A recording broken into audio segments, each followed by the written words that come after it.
Et bonjour à tous, aujourd'hui on se retrouve sur un BTC qui est solide, c'est-à-dire que lui il latéralise, voire même il est en positif durant la journée alors que d'autres marchés tels le S&P 500, tel le Nasdaq sont en négatif de 2%. Donc belle performance aujourd'hui du BTC, félicitations à toi. Et c'est ce qu'on voit ensemble depuis maintenant un certain moment, c'est-à-dire qu'en fait depuis le 22 septembre on a prévu cette latéralisation qui se fait en triangle. On a posé ensemble la A, on cherchait la B mais la B a été cherchée, ce rebond aux alentours des 20 400 il me semble, on va revérifier après, je ne sais plus le chiffre. On est en train de faire la C, donc on est en train de construire une WXY et c'est tout le propos d'aujourd'hui. Par après, on va aller chercher une D, une dernière E et normalement, ça arrivera vers décembre. Si on s'appuie sur les crashs qui sont précédents, on retrouvera la fin réelle du bear market, ou en tout cas la fin de cette espèce de zone basse et on pourra s'extraire vers le haut. Attention, c'est toujours des scénarios, c'est pas la lecture d'avenir, mais c'est le scénario sur lequel on a ouvert notre aide et c'est-à-dire qu'on est haussier sur le BTC et non pas baissier. Donc ici, ensemble, on a, vous le voyez bien, posé la A, posé la B qui a été chercher le prix des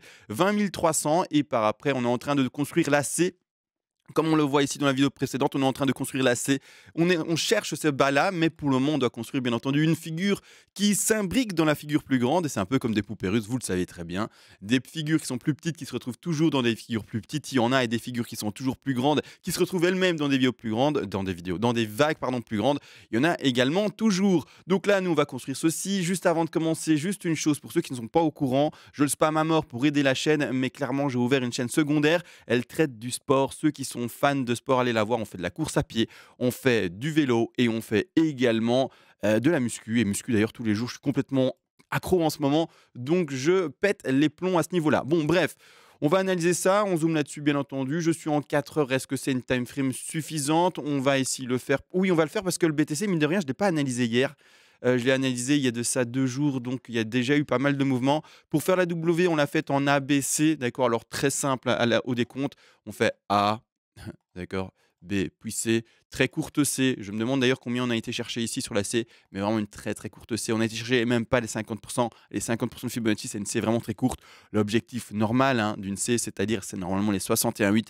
Ici, grosse intention de rebond, quand en fait vous voyez qu'il y a un objectif qui n'est pas atteint par une certaine vague, c'est-à-dire que le mouvement inverse, c'est-à-dire que là, c'est baissier et donc le mouvement inverse qui est haussier pourra être fort. D'accord? Donc ici, on peut s'attendre à un pump qui va aller fortement vers le haut. On a déjà un PT en termes de Fibonacci, quelque chose d'assez puissant. C'est-à-dire qu'on a été chercher ici, on le voit, les alentours des 61,8, même plus. Mais vu la consolidation, ce que je vais vous montrer, il y a tout le potentiel pour que ce mouvement-là ne soit en fait que le début d'une hausse à venir. Et quand je dis le début, on parle en horaire. D'accord? Je ne parle pas en monthly et go les 100 000. On parle vraiment en horaire, le début d'une hausse qui va aller peut-être à 200, 300, 400 dollars de plus. Attention, toujours la time frame dans laquelle je m'exprime.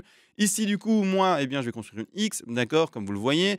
On peut faire du flat, mais là, je vais clairement favoriser une X. Après, ne me demandez pas pourquoi, mais c'est surtout en termes de Fibonacci par rapport au fait de ne pas dépasser bien la racine, c'est-à-dire ici, enfin la racine, le top ici de cette fameuse B qui est cachée. Donc, je vais lui mettre un degré énorme. Hop, mets-moi un degré énorme, mets-moi un degré énorme. Ici, boum. Cette fameuse B en bleu pour vraiment garder cette tendance de contraction, de volatilité de plus en plus petite. Tout simplement, je vais rester dans cette optique-là d'aller chercher une X, d'accord?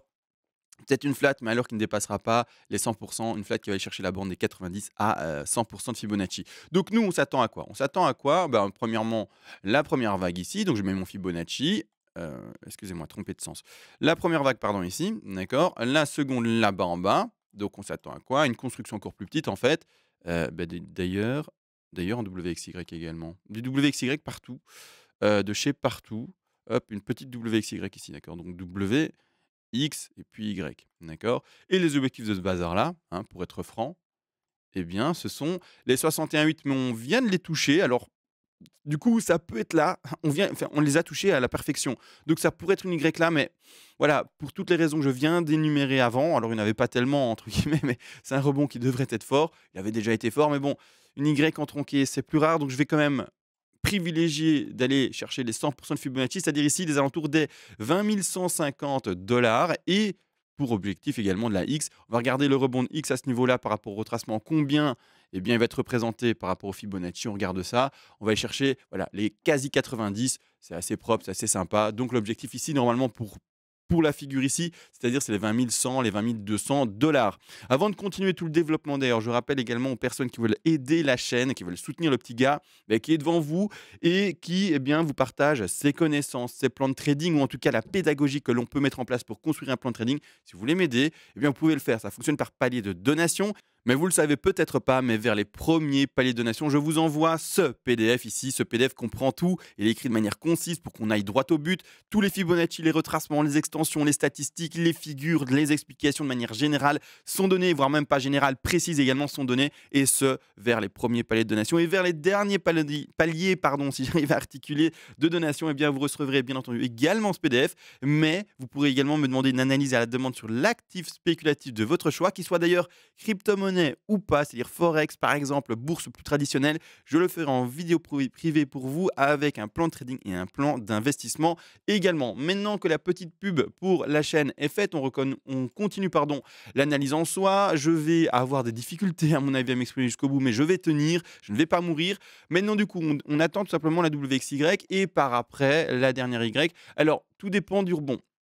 Là, je l'installe en WXY, mais pour le développement, pour ceux qui veulent continuer après le travail sans regarder mes vidéos, vous pouvez très bien vous entraîner, pas regarder la vidéo et puis regarder en fait la vidéo en différé, 1 ou 2 jours après, vous dire qu'est-ce que CMA il avait prévu, qu'est-ce que moi j'ai prévu, qu'est-ce qu'on a dessiné, comment est-ce que par après je me suis positionné, etc., etc. Faire un travail pédagogique, bien entendu, par rapport à l'outil que je vous apporte en vidéo. Donc ici, moi, je prévois plutôt une WXY, d'accord? C'est-à-dire que on devrait dessiner la suite dans différentes configurations possibles, mais je vais privilégier ici maintenant une ABC en zigzag. On peut faire du triangle, mais là, ça va être vraiment plus rare dans cette configuration en plein milieu d'un triangle lui-même, donc j'y crois pas. Une ABC flat également. Bref, différentes configurations, mais je vais privilégier dans la grande figure une WXY. Mais non n'empêche, si on touche les 90+, à ce moment-là, il faudra privilégier une flat, d'accord? Et pour le décompte d'une flat, c'est une 1, 2, 3, 4, 5. Donc 1, 2, 3, 4 et 5. Bien entendu, c'est plus WXY. Bon, mentalement, en fait, l'exercice, c'est une A, B et puis C, d'accord? Et donc, à ce moment-là, on va placer 1, 2, 3, 4, 5 pour descendre. Ça, c'est la figure que j'attends normalement pour la suite, c'est-à-dire une consolidation de notre fameux C. Une fois qu'on aura de nouveau été rechercher la borne basse, que les gens vont enfin identifier petit à petit en fait le range qui se dessine, on va aller chercher la D, la E, et puis par après, on ose l'espérer, l'extraction vers le haut pour le trade qui a été ouvert, rappelez-vous sur la chaîne, et le trade avec le stop loss là-bas en bas aux alentours des 17 300. Ouverture du trade, il me semble, que je ne me rappelle pas parce que c'est pas sur cette plateforme-ci. Je suis pas sur Coinbase pour l'ouverture de mon trade, mais c'était vers les 18 900 à 19 000 $. Et donc l'objectif, au contraire, c'est assez fortement haussier. D'ailleurs, rectangle rouge, hop, tire-toi. Et en fait, l'objectif est assez fortement haussier. C'est-à-dire qu'en fait, comme on achèterait le dip, étonnamment, en fait, le plus bas. Et du coup, je peux dire le terme parce que si c'est le dip, ça veut dire qu'on aura acheté le dip en termes de trading. Et les objectifs premiers seront ici les 30 000, les 34 000 et également, vous le voyez, les 42 000 pour ce trade-là. Il y a également des objectifs qui peuvent être plus hauts par rapport à des intentions plus hautes et plus fortes. Mais voilà, ça, on va l'aborder plus tard pendant en fait l'élaboration du trade. S'il prend pas, c'est-à-dire qu'on se fait avoir par son stop loss, on sort du trade, on perd. En tout cas, pour ma part, c'est l'exposition que j'ai choisie. 1% de l'exposition par rapport à mon capital trading. Je sors, je perds et on descend avec le trade. Pas le trade, pardon, mais le BTC vers, je sais pas, les 14 000, vers les 12 000, vers les 10 000, vers les 6 000, vers le 0 si on veut. Mais bref, on a compris, on fera la suite de la baisse. Également, une petite chose par rapport en fait à ce qui se passe maintenant. Vous voyez qu'en fait, le BTC, si je retire tous les dessins, il est en train de latéraliser, clairement. Il est même sur une légère tendance haussière. Attention, légère tendance haussière en délit. Je ne parle pas d'une tendance générale. La tendance générale, elle est baissière, d'accord? On n'a pas encore la preuve d'un retournement. Pour le moment, qu'est-ce qu'on a à l'écran? On a un plus bas, un second plus bas, qui est pour le moment plus haut que le précédent, mais on n'a toujours pas de plus haut qui sont toujours plus hauts. Donc, la tendance n'est pas inversée. Pour commencer à dire, OK, le BTC à consolider. Je vais changer de graphique. Je vais changer de graphique parce qu'il y a trop de dessins et c'est illisible. OK, le BTC a consolidé assez longtemps. Boum, il a fait son bottom, entre guillemets. Et en plus de ça, il fait un bottom, un second bottom, et par après, il continue par exemple à pumper, et il fait un plus haut, un second plus haut. Là, OK, on peut dire la tendance commence à s'inverser parce qu'on a latéralisé assez longtemps, on a vraiment maintenu le cours. À côté, étonnamment, on voit le S&P 500 qui est en train eh bien, de faire des nouveaux plus bas, comme on le voit, d'accord, ici, c'est ennuyeux quand ça fait tout ça. Hop, on retire ça, voilà, qui fait, pardon, des nouveaux plus bas, comme vous le voyez, d'accord, alors que, bah, à côté de ça, qu'est-ce qui se passe?